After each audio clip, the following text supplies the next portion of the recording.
Good morning.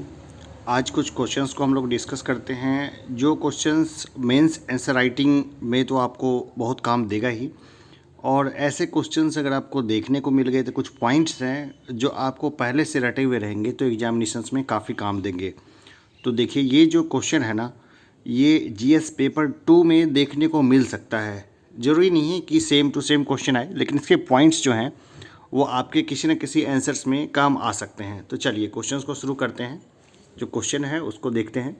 विकास वित्त संस्थाओं का सामान्य परिचय देते हुए इससे संबंधित लाभों व चुनौतियों पर टिप्पणी करें।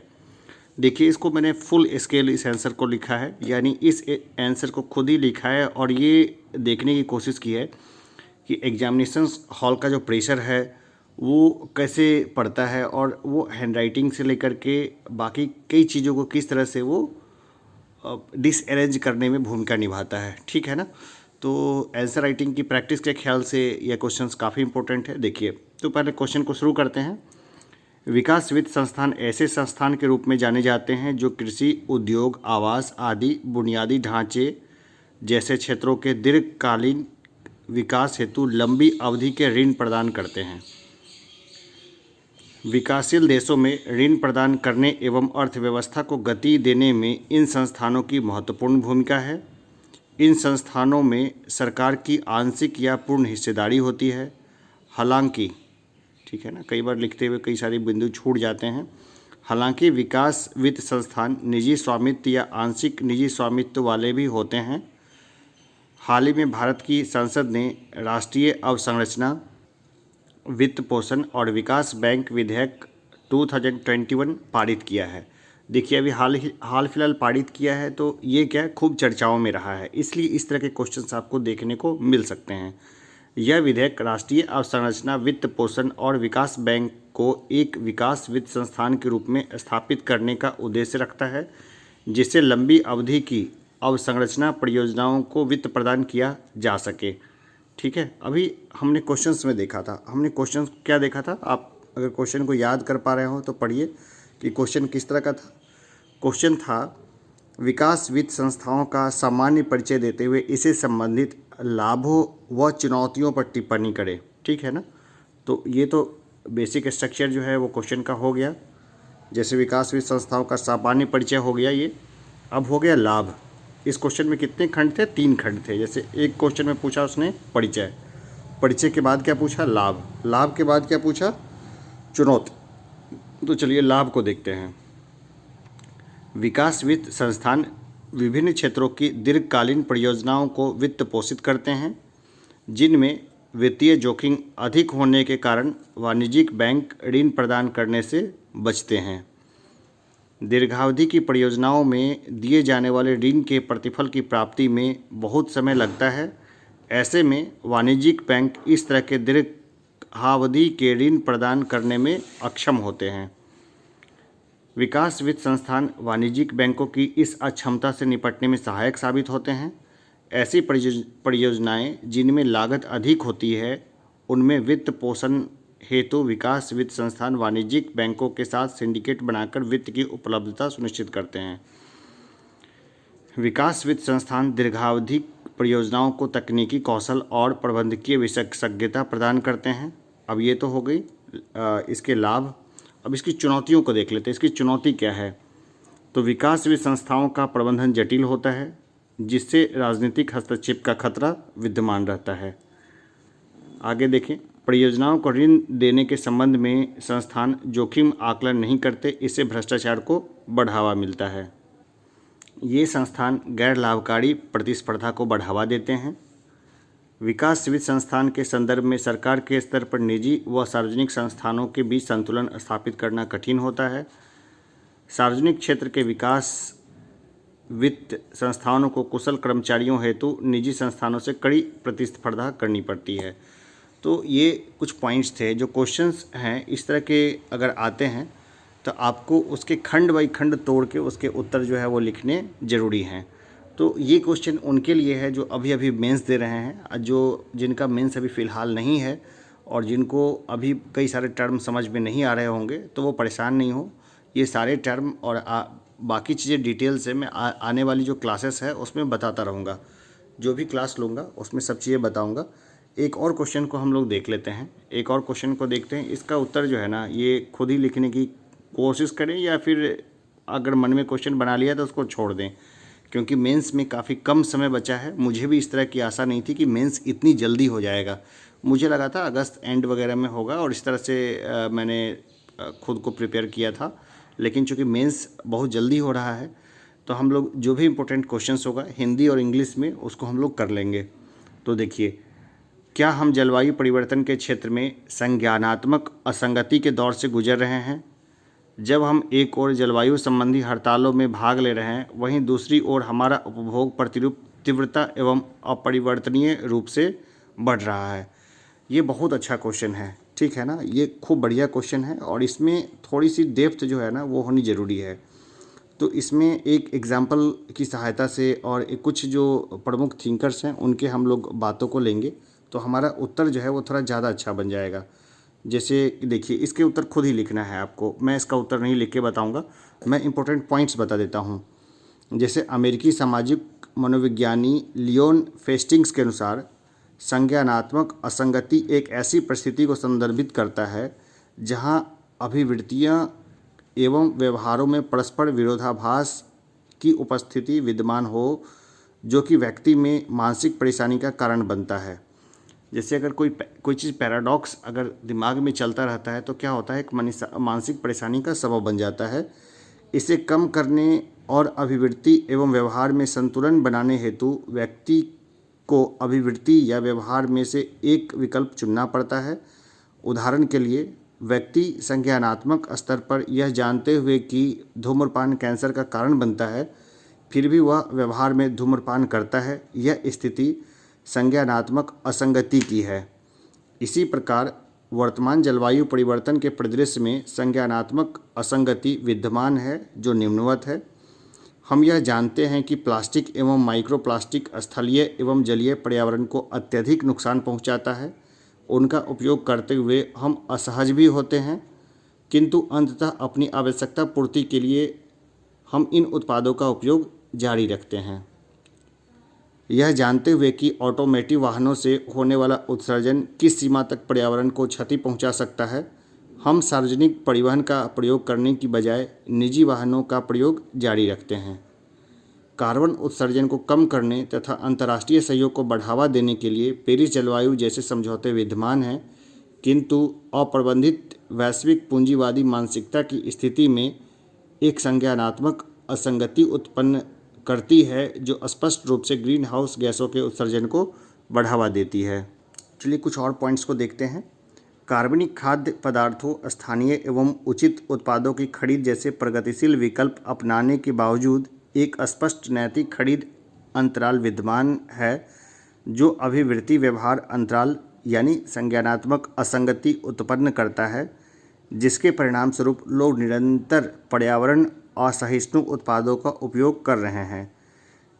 इस प्रकार जलवायु परिवर्तन के संबंध में संज्ञानात्मक असंगति अक्सर विद्यमान होती है, किंतु हम सभी को जलवायु परिवर्तन के क्षेत्र में असंगति को कम करने का प्रयास करना चाहिए। ऐसा करने के लिए व्यक्तियों को अपने संज्ञानात्मक स्तर तथा व्यवहारिक स्तर पर संतुलन बनाना होगा। उदाहरण स्वरूप, दैनिक जीवन में पर्यावरण अनुकूल उत्पादों का उपयोग किया जा सकता है।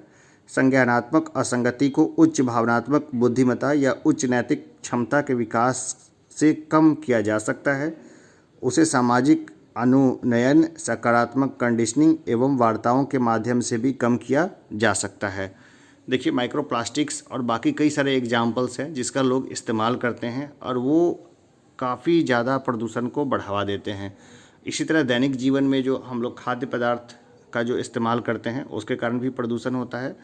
हम जो बहुत ज़्यादा फैशन के कारण अधिक कपड़े की डिमांड करते हैं और अधिक कपड़े खरीदते हैं, उसके कारण भी हमारा जो प्रदूषण है वो फैलता है।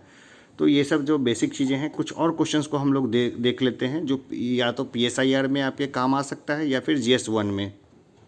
देखिए, अभी जो है ना ये चीज़ बहुत चर्चा में थी। अभी जो हमारे बोबड़े साहब हैं, जो वो जब अपने पद से हटे, रिटायर्ड हुए, तो उन्होंने अपने पद पर रहते हुए एक भी न्यायिक नियुक्ति नहीं की। इसलिए ये वाला मुद्दा जो है ना, वो ये काफ़ी गर्म है, न्यायिक नियुक्तियों वाला। तो प्रश्न कैसा भी आए, आपको यहाँ से लगभग सारे पॉइंट्स मिल जाएंगे।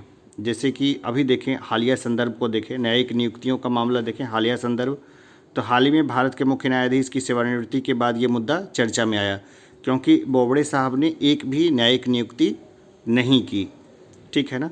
अब देखिए प्रावधान क्या है। एक तो है संविधान के अनुच्छेद 124(2) व 217 के तहत उच्चतर न्यायपालिका में नियुक्तियां की जाती है और व्यवहारिक रूप से नियुक्तियों की अनुशंसा कॉलेजियम द्वारा की जाती है। कॉलेजियम में भाई भतीजावाद के हमेशा आरोप जो है वो लगते रहते हैं। ठीक है। अब देखिए इसमें चिंता क्या है। तो चिंता है भ्रष्टाचार के आरोप, यानी बहुत सारे जजों के ऊपर में जो भ्रष्टाचार के आरोप रहते हैं, लेकिन उनके ऊपर कोई खास कार्रवाई नहीं होती, बात आई गई कर दी जाती है। अभी बहुत सारे मामलों में हमने इस चीज़ को देखा है। जैसे एक स्टेट के सीएम ने एक जस्टिस के ऊपर में आरोप लगाया था, मेडिकल घोटाले के आरोप लगे, ज़मीन घोटाले के आरोप लगे, लेकिन कुछ कार्रवाई नहीं हुई। इसी तरह एक और मामला था, सुप्रीम कोर्ट के जज के ऊपर में एक महिला ने यौन शोषण का आरोप लगाया, लेकिन उसको नौकरी से निकाल दिया गया और साथ में उसके पति को भी नौकरी से निकाल दिया गया, और भी इश्यूज़ आए थे, उसके देवर को भी नौकरी से हटा दिया गया था। और ये मामला जो है ना, ये बात आई गई हो गई। लेकिन आप सोच के देखिए कि एक महिला, एक सामान्य महिला की क्या हैसियत रह जाती है हमारे सोसाइटी में एक सुप्रीम कोर्ट के जज के सामने में। फिर भी इन्होंने क्या किया, जो इसकी जांच ही नहीं की इस चीज़ की। ठीक है ना। तो खैर ये तो अपनी थी ये अपनी जगह पर थी। पॉइंट्स में आप इन चीज़ों को शामिल नहीं करें तो ही अच्छा है। और दूसरा है परिवारवाद को बढ़ावा देने का आरोप। अब देखिए आगे की राह क्या हो सकती है। आगे की राह हो सकती है नियुक्ति प्रक्रिया में पारदर्शिता लाई जाए और रिक्त पदों को यथाशीघ्र भरा जाए। हम लोग जानते हैं कि कितनी ज़्यादा जो है सीटें खाली है न्यायपालिका में और कितने ज़्यादा केसेस पेंडिंग है न्यायपालिका में। ये दोनों ही चीज़ें जो है ना, वो बहुत ख़राब स्थिति में है और हम जानते हैं कि लेट से न्याय मिलना यानी न्याय नहीं मिलने के बराबर है। चलिए एक और क्वेश्चन देख लेते हैं। ये जीएस पेपर 1 में देखने को मिल सकता है या फिर पीएसआईआर में देखने को मिल सकता है। ये है इजराइल फ़िलिस्तीन विवाद। तो अभी हालिया संदर्भ में अगर इस चीज़ को देखें तो क्या है कि इजराइल फ़िलिस्तीन भूमि अपने अपने दावों को लेकर संघर्ष में उलझे हैं। दोनों जो है आपस में उलझ गए थे। प्रमुख बिंदु क्या है, इसमें सीमा निर्धारण, फ़िलिस्तीनी शरणार्थी और यरूशलेम, ये है विवाद के प्रमुख बिंदु। यानी कि क्या है ना कि इजराइल और फ़िलिस्तीन की जो सीमा है वो प्रॉपरली डिफाइंड नहीं है। इजराइल धीरे धीरे फैलता जा रहा है और गाज़ा पट्टी को छोड़ दीजिए, जो फ़िलिस्तीन की मुख्य लैंड है ना, वो एकदम छोटे छोटे टुकड़ों में डिवाइडेड है और बीच में जो है ना इजराइल की बस्तियां हैं और इजराइल ज़मीन खरीद के उसने और बस्तियां बसा रखी है। तो एक फ़िलिस्तीन देश का बनना ना एक तरीके से बहुत ज़्यादा मुश्किल दिख रहा है। तो सीमा निर्धारण जो है वो नहीं हो पाया है। फ़िलिस्तीनी शरणार्थी जो रह रहे हैं, इसको लेके इजराइल ज़्यादा कुछ कर नहीं रहा और इजरायली शरणार्थियों की स्थिति काफ़ी ख़राब है। और यरूशलेम को लेकर दोनों के अपने दावे हैं कि यरूशलेम उनका शहर है और उनको मिलना चाहिए। और अभी अमेरिका ने तो इसको जो है ना यरूशलेम को इजराइल को दे दिया है। तो ये भी एक विवाद का बिंदु है। अब देखिए वर्तमान कारण क्या है। तो अल अक्सा मस्जिद में नमाज के दौरान जो है वो पथराव हुए और यरूशलेम डे के आयोजन पर विवाद हुआ। यानी यरूशलेम डे जब मनाया गया तो जो जुलूस था वो एक ख़ास एरिए से होकर ही निकालने की बात हो रही थी, जिसके कारण फ़िलिस्तीनी जो युवा थे ना वो काफ़ी चिढ़ गए। और देखिए इसका समाधान क्या हो सकता है। समाधान अगर की बात करें हम लोग तो इसका समाधान हो सकता है द्विराज्य सिद्धांत, यानी 2 राष्ट्र जो है वो बना दिए जाएं, इजराइल और फ़िलिस्तीन। और फ़िलिस्तीन के चरमपंथी हिंसा का रास्ता छोड़कर इजराइल को देश के रूप में स्वीकार कर लें और इजराइल फ़िलिस्तीन के संप्रभु देश के रूप में मान्यता दे। तो इस तरह से हो सकता है। तो ये जो पॉइंट्स है ना, इस पॉइंट्स का आप इस्तेमाल कर सकते हैं अगर कोई भी इस तरह का क्वेश्चन जो है वो आता है वहाँ पर। तो चलिए अभी हमने कुछ क्वेश्चंस को डिस्कस किया। उम्मीद है कि आप एग्जामिनेशंस की तैयारी बहुत अच्छे तरीके से कर रहे होंगे और हम लोग कुछ प्रेजेंट कॉन्टेक्स्ट को और भी हम लोग देख सकते हैं। जैसे वर्तमान में इजराइल फिलिस्तीन भूमि पर अपने अपने दावों के साथ हिंसक संघर्ष में उलझे हैं। विवाद के अस्थायी कारण क्या हैं? तो दोनों देशों के बीच अस्पष्ट सीमा निर्धारण है, फिलिस्तीनी शरणार्थियों की दुर्दशा एवं उनकी घर वापसी इजराइल को स्वीकार नहीं, यरूशलेम को दोनों देश अपनी राजधानी मानते हैं, हालिया संघर्ष के कारण शेख जिर्राह में यहूदी बस्तियों का बसाया जाना। उसमें क्या हुआ था कि शेख जिर्राह में बहुत दिनों से जो फ़िलिस्तीनी परिवार रह रहे हैं उनको वहाँ से हटाया जा रहा था कानून की सहायता से, इसलिए ये मामला भड़क गया था।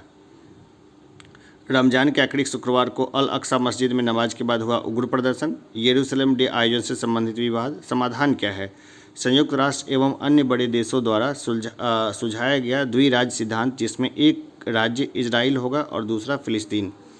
फिलिस्तीनी चरमपंथी हिंसा का रास्ता छोड़कर इजराइल को एक देश के रूप में स्वीकार करे, इजराइल फिलिस्तीन को एक संप्रभु देश के रूप में मान्यता दे। तो ये सब बेसिक चीज़ें हैं। उम्मीद है कि आप लोग पढ़ रहे होंगे। कुछ इंपॉर्टेंट पॉइंट्स आपको दिखे यहाँ से, तो आप उसको अपने उत्तर में शामिल कर सकते हैं। अन्यथा आप अगर अपनी पढ़ाई कर रहे हैं ना, तो उसमें एकदम लगे रहिए। जल्दी कुछ और क्वेश्चंस को लेके मैं हाजिर होऊंगा, तो आप लोग देख लीजिए इसमें से कितने क्वेश्चंस की आपकी तैयारी है। अभी के लिए इतना ही, धन्यवाद।